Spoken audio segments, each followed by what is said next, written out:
Welcome to Chapter 10, where we'll be doing statistical inferences, hypothesis testing, confidence intervals concerning two populations. As always, pause often and complete the problems along with me. So first we're going to be doing inferences concerning the difference between two population means, so mu1 and mu2. We're going to start with confidence intervals and then move to hypothesis testing. So we'll be talking about two or more random samples, and they're independent if the process that generates one sample is completely separate from the process that generates the other. So in this section, we'll be talking about independent, and then we will be talking about dependent. So it is important to keep your eye on if these two situations are dependent on each other or if they're completely separate. So in this section, we'll be focusing on independent samples. When we're looking for a confidence interval for two means, three things can happen. So I do break these up by slide in a moment, but the first thing that can happen is we know the two population variances. When we know them, we use the Z distribution, and that's great. But if we don't know them, we're going to have to use the T distribution. So when we don't know our two population variances, we can either assume that they are equal or assume that they're not equal. So those are the three things. So either we know the population variances, or we don't know. And then two things can happen if we don't know them. We either assume they're equal or assume they're unequal. So in each of these instances, we're going to determine the confidence interval. So for a confidence interval, when we know the population variances, we're going to use this formula here. When we don't know them, but we assume they're equal, we'll use this formula here. And if we don't know them and assume that they're not equal, we'll use this formula here. So, in this case, when we construct a confidence interval, when we don't know and we're not assuming equal, we're essentially pooling the sample variances. All right, so that's just where that comes from.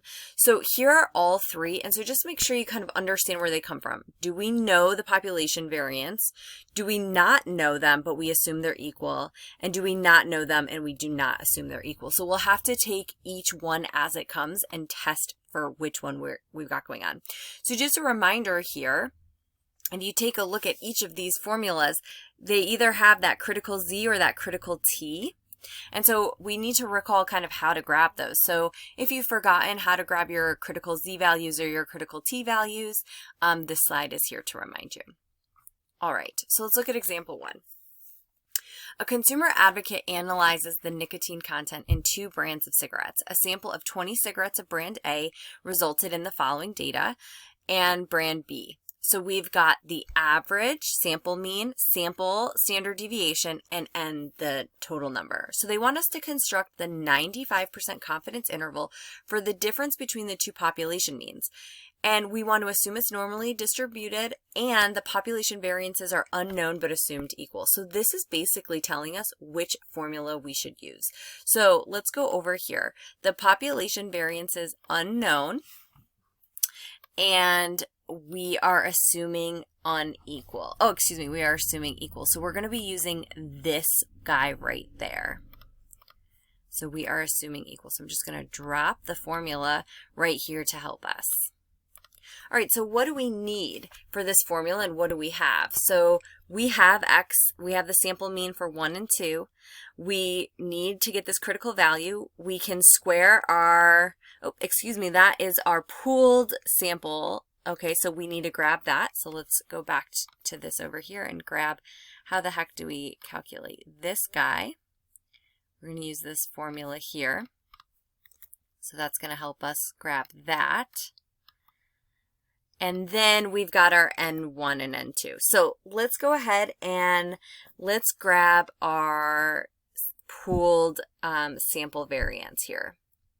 So this value, so N1, and so we're just going to put what we've got in here. So we've got 20 minus 1 times 0.22 squared plus 25 minus 1 is 0.24 squared all over N1 plus N2 minus 2. So when we calculate all that up, so go ahead and put that in your calculator, we're going to get 0.0535. So I would pause it and just make sure you get the same value as me. And then we need to grab our critical t value. So we are going to grab our critical t value. So recall that let's grab our degrees of freedom here. So if you look also back onto this formula, they tell us that the degrees of freedom is this formula right here. So it's lots and lots of formulas here. So let's grab our degrees of freedom. So that's n1 plus n2 minus 2. So our degrees of freedom is 43. And our alpha over 2, so they want a 95% confidence interval. So it would be 0.05 is alpha, over 2 would be 0.025, comma 43. So we're going to type that into Excel to get our critical t value. So that is, we're going to put 1 minus, or you could just type in what you actually got, 0.025, 43. And so we get our critical t value here is 2.017. So now we've got everything we need to do this formula here. So our confidence interval, if you even remember what we're doing here, is 1.68 plus, 1.68 minus 1.95 plus or minus our critical t value times the square root of 0.0535, 1 over 20 plus 1 over 25.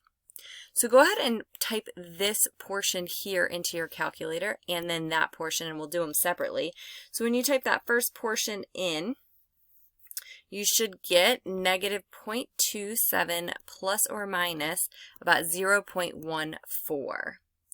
So that is the confidence interval. If we kind of write it out, we could say it's 95%